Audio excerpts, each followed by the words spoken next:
তো ডক্টর জাকির, আসসালামু আলাইকুম রহমতুল্লাহি বারাকাতুহু। ওয়ালাইকুম আসসালাম রহমতুল্লাহ বারাকাতুহু।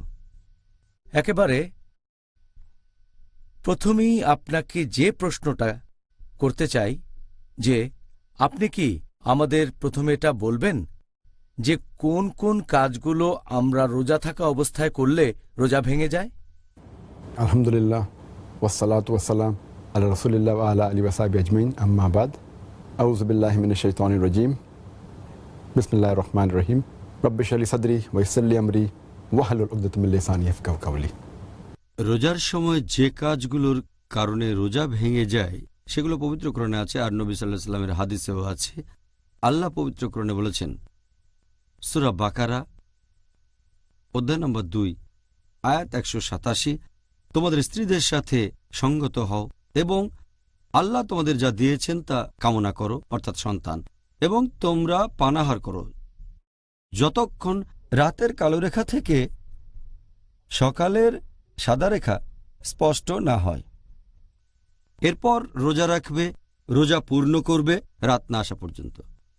এখানে আমরা 3টা কাজ পাচ্ছি: খাওয়া দাওয়া, পান করার সহবাস। এছাড়া সহিহ হাদিসেও কিছু কাজের কথা বলা হয়েছে যেগুলো নিষিদ্ধ। রোজা ভাঙার কারণগুলোর যদি ক্যাটাগরি করেন তাহলে সব মিলিয়ে মোট 10টা কারণে আমাদের এই রোজা ভেঙে যেতে পারে।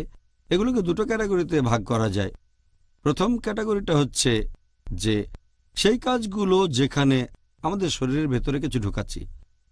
এগুলোর মধ্যে মোট 4টা জিনিস আছে। প্রথমটা হচ্ছে পানাহার করা, দ্বিতীয়টা হচ্ছে এমন কোনো কাজ যেটা পানাহার করার পর্যায়ে পড়ে যায়, তৃতীয় হচ্ছে ঔষধ খাওয়া, পিল খাওয়া, ইঞ্জেকশন নেওয়া, যেগুলো পুষ্টিগ্রহণের মতো করে নেওয়া হয় অথবা যেটার সাথে পানাহারের মিল আছে, এর ভেতরে রক্ত নেওয়া আছে। 4 নম্বর, এটা অনেকটা কিডনি ডায়ালিসিসের মতো, যেখানে রক্ত বের করা হয়, বিশুদ্ধ করা হয়, কিছু পুষ্টিকর উপাদান দিয়ে আবার শরীরে ঢোকানো হয়। দ্বিতীয় ক্যাটাগরি, যেগুলো শরীর থেকে বের হয়ে যায়, এখানে মোট 6টা জিনিস আছে।